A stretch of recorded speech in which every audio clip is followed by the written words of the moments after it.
Many thanks for joining us, ladies and gentlemen. This is Sovereign Horn of Africa's special edition. I'm going to move ahead in this program for you. We would like to wish you to have a beautiful stay with us. Today, I have one guest here with me. My guest today is Dr. Mengistu Asnake, International PAS Ethiopia's country director. Many thanks for joining us, Doctor. Thank you. Well, just to begin with, who is Dr. Mengistu Asnake? I am currently the Senior Country Director for Pathfinder International, and additionally the Chief of Party for one of our largest projects, the USAID Transform Primary Healthcare Activity.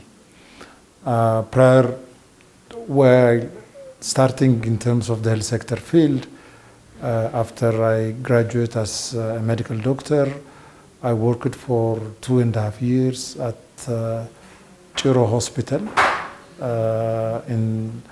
as a clinical general practitioner, then as a medical director for the hospital, before I joined my graduate program in public health, where most of the time while I was studying public health, I was assigned as a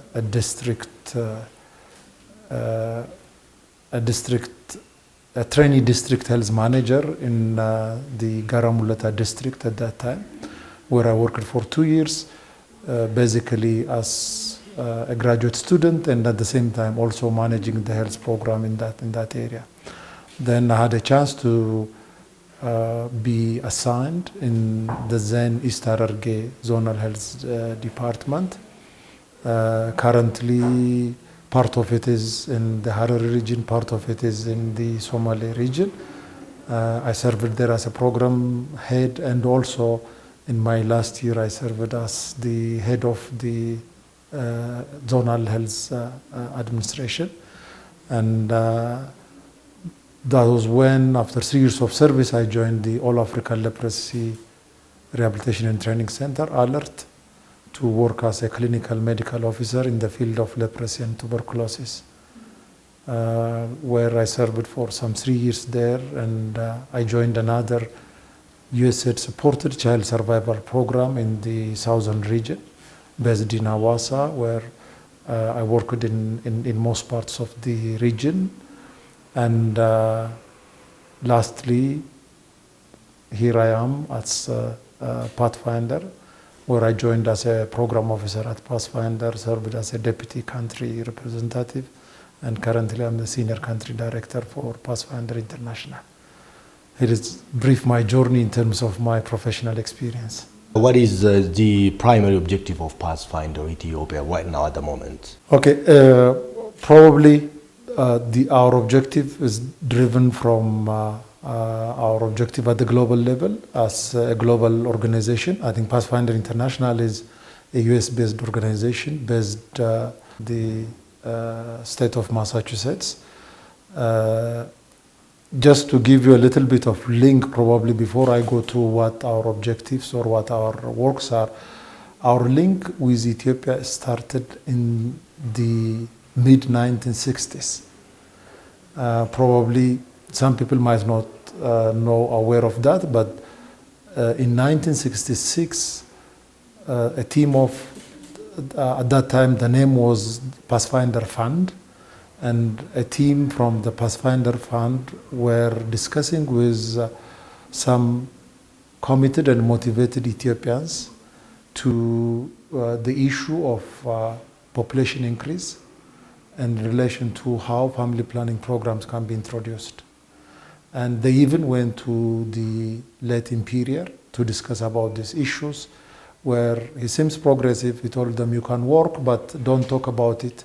If you talk about it, people may feel that you are trying to decrease the population size. They may not know about it's about the health of mothers and children.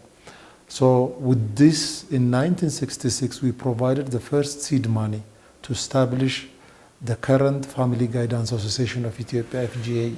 So we feel very proud to see FGAE, after 50 years, being one of the strongest organizations. It started with a very small clinic in the then St. Paul Hospital, which was around, not in the current place, in a different place. where the first clinic was providing family planning services.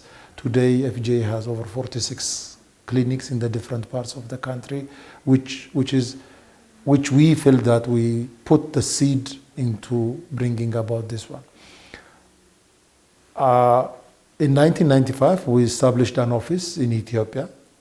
And if you see globally, our major issue is driven by the conviction that people, regardless of where they live, what they have, the right to decide their number of children without any coercion. We want to see a world which is free of HIV, and we want to see a better life in the health of women, children, families. And these are the major things which drives us to really work as Pathfinder. And in doing that, we advance contraception, which is the whole issue of family planning. We really work in terms of saving mother's life. We also involved in the prevention of and control of HIV. We work a lot in the areas of adolescent and youth. And in doing all those things, gender is the core principle where we work in every part of it. The other core thing which is there is the local capacity building. Because as Pathfinder, we probably work in over 100 countries in the world. Today, we only work in 20 countries. So our principle is, if a local capacity is built, then those types of services need to be taken by them, rather than Pathfinder being there always to do those types of activities. This is in brief what I would like to reflect about our objectives and what we really want to see. Since the introduction of COVID-19 in Ethiopia, especially after COVID-19 case was reported in Ethiopia, in what ways your organization or the Pathfinder International Ethiopia has been working in the country in supporting the needy people especially? From the time where we heard about the global pandemic, COVID-19, and also having the first case in the month of March 2020, we worked very hard in terms of what needs to be done by us, starting from keeping the staff safety to the community we work.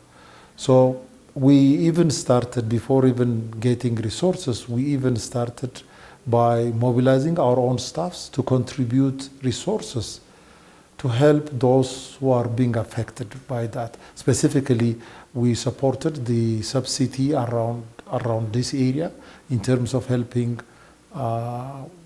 families who may not afford to get some of the non-pharmaceutical prevention methods. Additionally, we were able to mobilize some around $20,000 from a private funder. We're actually, it might not be saying like only a private funder, family of the founder of the organization was very committed to help us into that. So we used that resources to really help some of the areas where we work with some minimal support, specifically the infection prevention material purchases and distributing them was the initial thing. We probably looked at small commitment and also small amount of resources as a sort of a seed which helped us to really generate more. Actually, with our largest project, the USR Transform Primary Healthcare activity, till to date, we have generated around $2.3 million primarily for the COVID-19 response activities.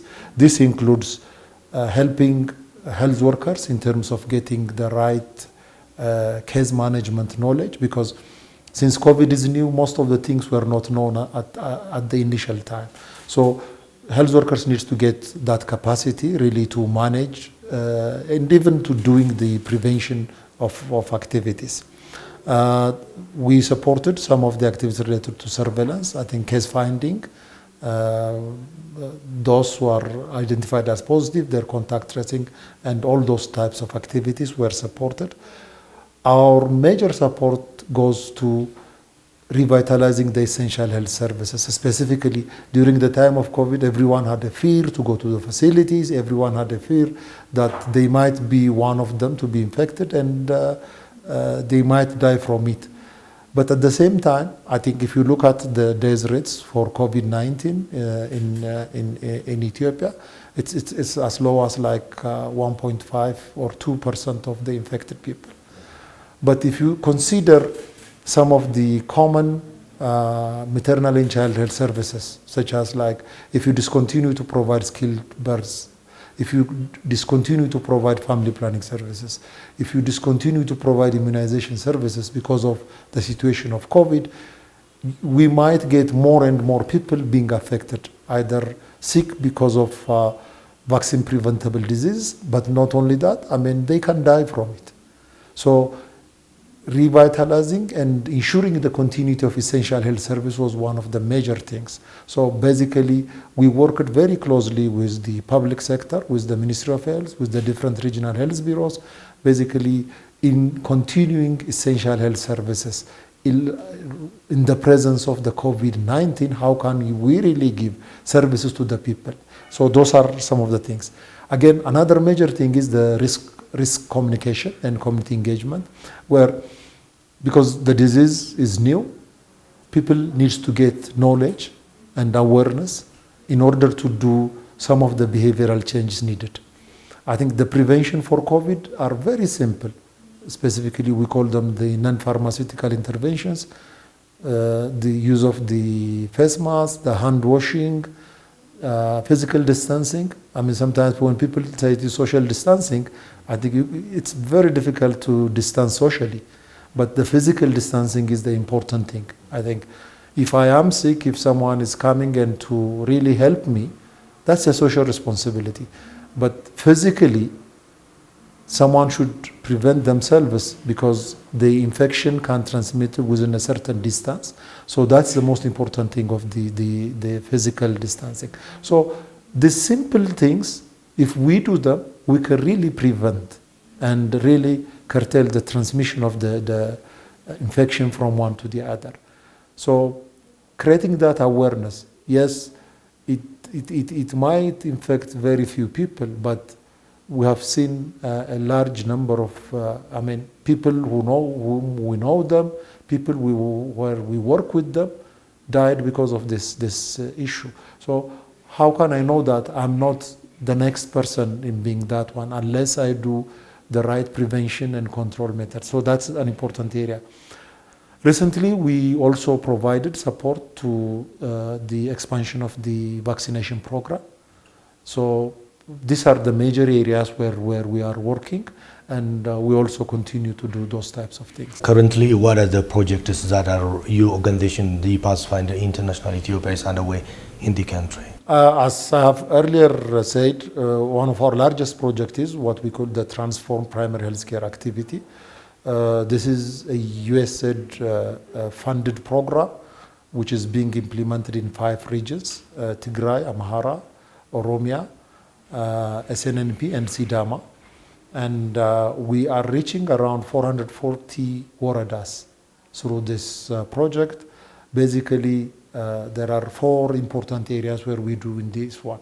First thing is strengthening the health system to do the areas, what we call the reproductive, maternal, newborn, child health areas.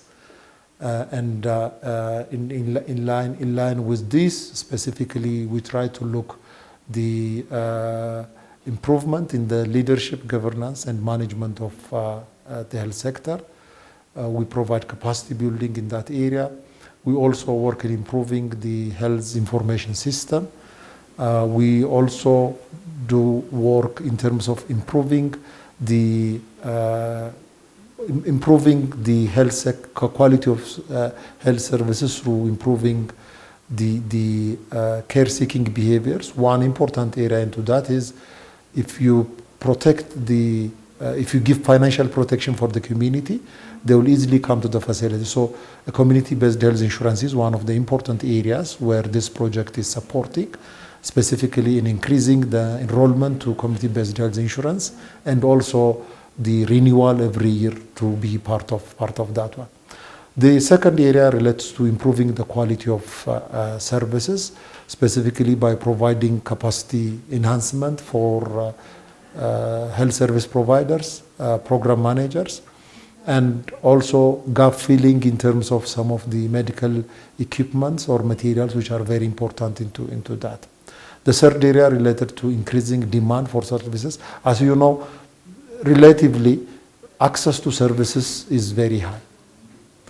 But when it comes to the quality, the utilization, it's not to the expected level. Some of our facilities are not getting enough number of clients or patients who can use that one. So the community demand creation is creating a linkage where facilities can be used better.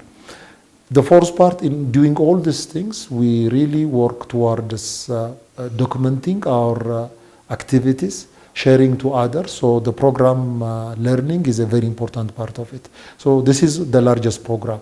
The other program which we have is the improving reproductive maternal and newborn health in 5 waradas of the RC zone, where we work primarily with the RC zonal health department and those waradas in improving those services.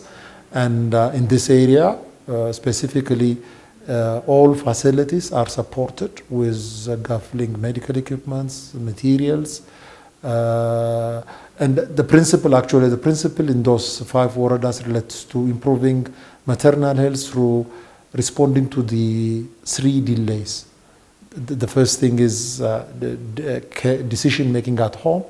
The other ones they decide coming to the facility, which basically relates to the ambulance service transport. And the third one is improving minimizing the delay at the facility level. So in all these 3 areas, we try to support, and currently we even are supporting maternity waiting rooms in the 5 major health centers in those areas. Another important program which we have is what we call it Act With Her. This is basically for very young adolescents between the age 11 to 14, where we empower them. It's like a 1-year program or a 40 weeks program. Every week they will have mentors to reach to them. And through this program, the most important thing is to give girls their own space, to empower them by knowing their environment, by knowing themselves. Knowing how their body functions will give them an empowerment to make a decision in their body. Knowing how the environment works. In line with that, for example, we take them during the 40-week period to police stations, to health centers, to banking institutions. It can be microfinance or other things. The whole purpose of it is for those young girls to really know what's happening in their environment. And for most of them, when they graduate, they already started saving, which really makes them, in most places there are this microfinancing institution, so they save into that. With this program, our plan is to reach around 50,000 adolescents. It includes girls and boys. And why we included boys is because without the involvement of those boys, specifically gender-based violence on girls, protecting them from any harms, without the involvement of boys, it will be very difficult. So that's what we do into that one. This is being implemented in Amhara, Oromia, and next year we'll start some in SNNP on this program. The other one is what we call it Her Future, Her Choices. This is also a youth-related program, specifically strengthening health centers to provide better youth-friendly services. And it's being implemented in the Wagamra zone, in few waradas. And that's also really producing very good results in terms of reaching a very large number of youth. The other program we have is the cervical cancer prevention program. Actually, when we start this one, we started it as a pilot, and it was initially reaching to women living with HIV, because the cervical cancer is one of the killer diseases in women living with HIV. It's all in all women, but when it comes to women with HIV, it's higher than the normal woman. So we started with that one. Actually, when we start with 5 hospitals. Then we increased that into additional 9 in 14 hospitals as a learning to show how it works. It's a very simple thing. Normally, the cervical cancer, which is transmitted by what we call it, caused by human papilloma virus. And this virus usually takes a very long time to really get into a cervical cancer. Sometimes it takes probably 20 to 30 years. Once the infection can be, at any time for a woman or a girl who starts sexual intercourse, the infection can be transmitted if the virus is there. So, but showing the manifestation of the disease takes a long period of time. So the principle is to really reach them when they develop what we call it a precancerous lesion. So that precancerous lesion with a frozen carbon dioxide, it will be cleaned. But the most important thing is for a woman between the age of 30 to 49 to come to the facility to get the screening. It can be done once in 5 years. Probably for women living with HIV, it can be every 2 or 3 years can be done. But with that simple procedure, they can really know either they can be negative or positive. If they are positive, usually around 7 to 10% can be positive. Once they are positive, you can clean it at the spot. They don't need even to go back and do other investigations. So that's an important area. We are very proud that this program is fully taken by the ministry, and currently with over 250 health facilities are doing that one. The plan with the ministry is to reach at least 1 facility per Warada and increase this number into 800 or 1,000 facilities to provide those services. Last but not least is we have an individual funding for what we call it Girls Education Program. This program basically is supported by an individual who came for a visit to Ethiopia, who discussed about our program, and he was very much interested to support the education component. Actually, the education component was like a staff contribution. We contributed monthly as part of our social responsibility, and we identify university students or orphaned children in the different parts of the country, and we support them with educational support. And when he heard about this, he said he wanted to really contribute to this one. So in the first phase, which ended a few months back, we supported over 1,200 girls. Basically, we wanted those with good academic performance, but from the poorest of the poor families. Knowing that this good academic performance, if it's not supported, they can discontinue their education.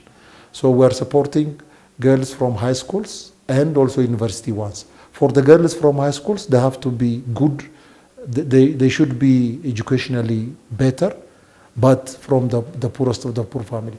But for the university students, it's because they achieved good, they went into the university. So we don't get into their grade or other things. The primary thing we do is they cannot afford to really continue their education. As you know, in some of the university students, if they cannot get the right support, even for a simple photocopying of a paper, usually girls needs resources to buy even menstrual pads monthly. If they don't get those things, they can easily go to risky sexual behaviors, which might be very difficult once they get into that to return them back. So with this support, currently we are in a plan to support another 1,300 students for another 3 years. So this is something where I always say, like, individuals from somewhere else, maybe US, Europe, others are supporting us. What can we do ourselves should be the question where all of us need to ask. These are some of our programs in Ethiopia. Well, what is the real cooperation or collaboration of your organization with the regional states of Ethiopia in accessing clean and quality health services for all citizens of the country? First of all, we really need to acknowledge that most of the activities are being done by the public sector. What we do is like a drop in the ocean, or really trying to bridge some of the gaps which are identified. I'm not trying to undermine like the support which is being provided by different non-governmental organizations, but when you do it in the right way, I mean, if you see this big electric poles, I mean, the small screw is the one connecting the big metallic things. So I feel always like our support, like there is the infrastructure. Government is paying the human resource, even training human resource and others. But improving quality with very minimal and sometimes innovative activities makes a big difference into that. So in all our works, the first thing is we don't come with like a pre-prepared things or a pre-decided things. The first thing is we discuss with the different levels, including the Ministry of Health, regional health bureaus, down to the Warada or community level in terms of what are their priorities. Within our mandate, which of those priorities can be covered with the resources we have. So it's really a mutual discussion, and I mean we are only here because to really help those gaps and improve the maternal and child health services in the country. So in all our works, we have a consultation at different levels. And even when we implement things, we don't try to implement it in silo or alone. In every implementation, we involve the public sector to be with us.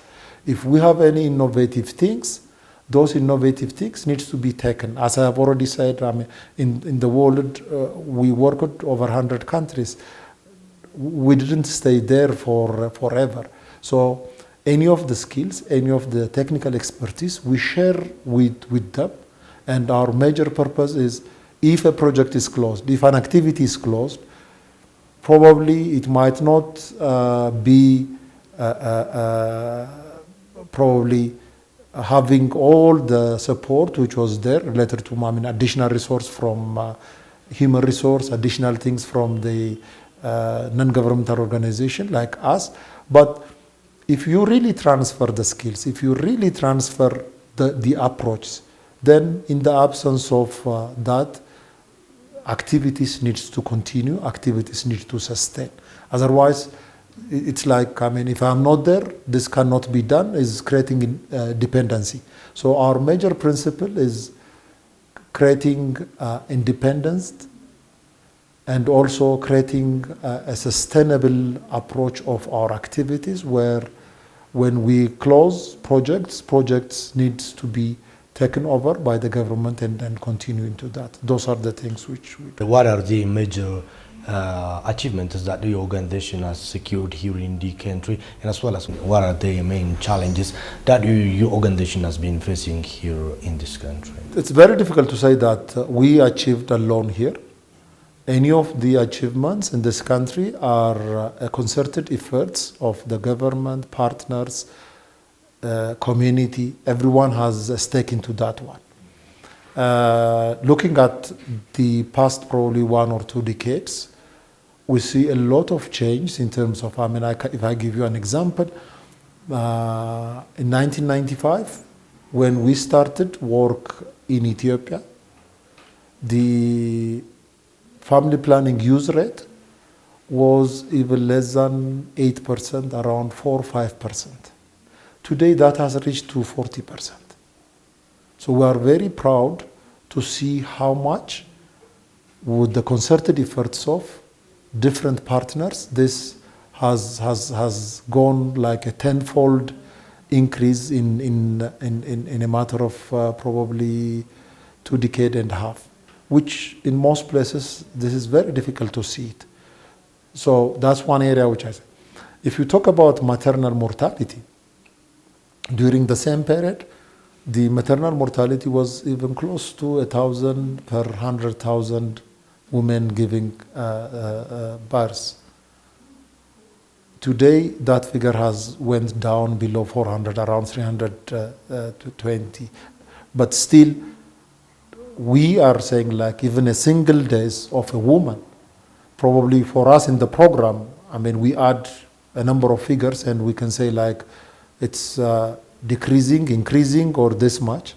But for the single woman, the family, it's a big tragedy.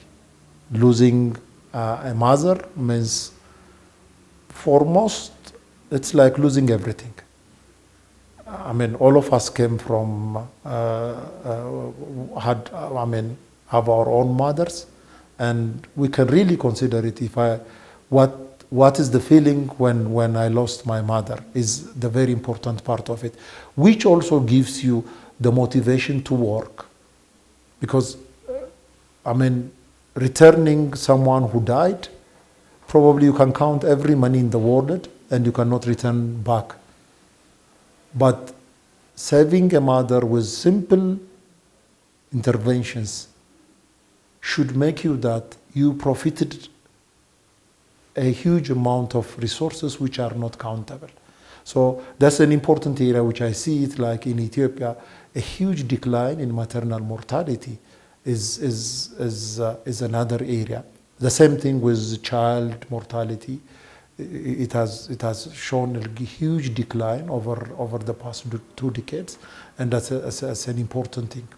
Again, when you see the expansion of health services, when I started my work, probably the whole number of facilities in Ethiopia might be around 600. Today, we have almost close to 5,000 facilities in the country, which is also another indication. Without counting the health posts. If we count the health posts, that number will be around over 20,000.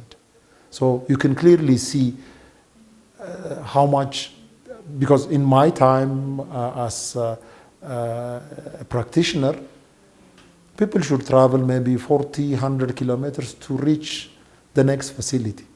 Today, in most places, you can get health facilities within 5 to 10 kilometer distances, which is great, but at the same time, also we need to see.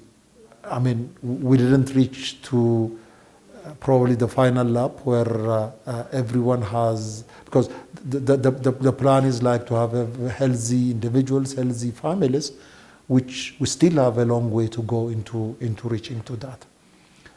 Coming to the challenge, I think as any other development activities, I think we see in Ethiopia a lot of turnover of human resource. Today, you build the capacity of people. In a few months or in a year time, you may not get them in those places. So the continuity of some of the services and the way where you want to improve the health services might not go to your expected level. So there is a huge attrition in both program managers and also service providers, which is one major problem which is there, because every time you go there, if people are being changed, you need to do, every time capacity building, which is very difficult and will be resource intensive. Another thing is, another challenge probably is, yes, we do a lot in increasing access, but we have a long way to go improving quality of services. That's one important area where you really create patient or client satisfaction with improving the quality of services, another important area. Well, the other issue is sometimes we might feel or we might have a strategy at a national level, but some of it might not consider the local context. I can give you an example, which I saw it from my field trip in the South Omo, where I was in one of the health center, where its catchment population is around 19,000. But these 19,000 people are in around 17 qabalis. So consider the health center. Some of the qabalis are like a kilometer or 5 kilometers away from it, but some are 70 kilometers away. So if the strategy is like one health center reaching to 5 health posts, in this case, the one health center is reaching 17 health posts. And consider most of the time from health center to health post, either you go walking or you do motorbikes, but in this case, 70 kilometers, how many of us are really walking 10 kilometers? So that's something where needs to consider the local context. And if you ask me what to do in this area, for example, the one with 70 kilometers, I probably need to strengthen the human resource capacity at that level, having a higher level capacity, which means they don't need to have the health center to come to them, but they can manage these types of things into that, which is included now in the health extension revitalization program, which is a very important thing into that one. So considering local context, I mean, sometimes I can sit in the office and I can write something when the situation in the lower level is difficult. The other challenges, I think specifically the past few years, I think conflicts in different parts of the country created internally displaced people. Again, there are few places because of that, they became hard to reach. So that's also another important area. In any of the things, I think peace, lack of peace, emergency situations will affect your program. You probably need to invest more than a routine program. So that's also another challenge which is there into it. But despite all those challenges, I can really say that a lot of change. I mean, for someone probably who worked over 3 decades in the health sector, I really see a lot of change in the health sector, but we still have a long way to go. Well, in general, based on your organization's research and others, what are the major plans ahead of the coming years, or what are the future plans of your organization? Okay. It might be difficult to say like ABC, but as I have already said, although there are several changes, including like increase in service coverage, decrease in morbidity and mortality, we still have a long way to go. So major focuses probably needs to, one is improving the quality of services, specifically in some of the areas, introducing some innovative approach will be very important. You might not do things the same way everywhere, but that's one important area. I think we need to see very innovative approaches in local capacity building. As I have said, like we are not like destined to stay the same for years and years, but by building those local capacity, then we might really need to concentrate on hard to reach areas. Sometimes when you say hard to reach areas, it's not always geography. Geography can be one, but I can say Addis Ababa do not have a geography problem, but there are hard to reach people in Addis Ababa. Some people in the outskirts, for example, they are doing their daily work, travel long distances. Their access to health services might be very minimal. What can you do is a very important thing to do that. So looking at those marginalized groups of population is a very important thing. Our focus still will continue in terms of the whole issue related to availing contraception services. Our focus will still continue to really focus on the largest population, which is 1/3 of the population is in the adolescent use age. So major focus needs to be given for adolescent and youth. It includes like getting information, having services, and also really being part of the different.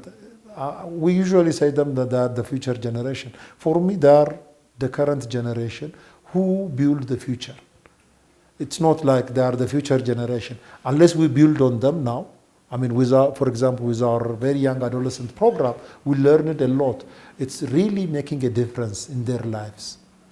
When a young girl at the age of 12 starts to save money, that means a lot into that one. So these are some of the things where we want to focus. Well, I'm almost close to ending with my questions. In general, if you have a general message regarding your organization's future plans and other things, you're highly welcome. Well, first of all, thank you very much for giving me this chance to talk to you, which is a media station which is reaching a very large segment of the population. Actually, what I really want, even you and other people, is, I think, really to be convinced in terms of the change which are happening. It's very good to go out and look what's happening in the lives of the community. I mean, we at management level can tell you certain things, but what is there is very important. And for the larger community, I think, yes, we are being supported externally for years and years, but we also need to see how can we really contribute to our country by supporting some of these initiatives. I mean, if we support girls' education, if you support the development of youth, if you support like the current issue of COVID-19, we can really make a great improvement. So let's not wait for someone else from a distance to come to us, but let's come together and really work towards a better country, a better Ethiopia, by really contributing our knowledge, our skills, and our resources. Even giving an hour or two of my time to these types of things is a huge resource. So that's something where I really want to pass for really people who can make this time, their ideas, their resources contribution for the improvement of the health service in Ethiopia. Thank you. Dr. Mengistu Asnake, a senior country director for the PAS International Ethiopia. Many thanks for joining me. Thank you so much. Well, dear viewers, this will bring us to the end of this edition. I'm Kabandu by hosting and producing this program for you. Till the next edition, have a beautiful time.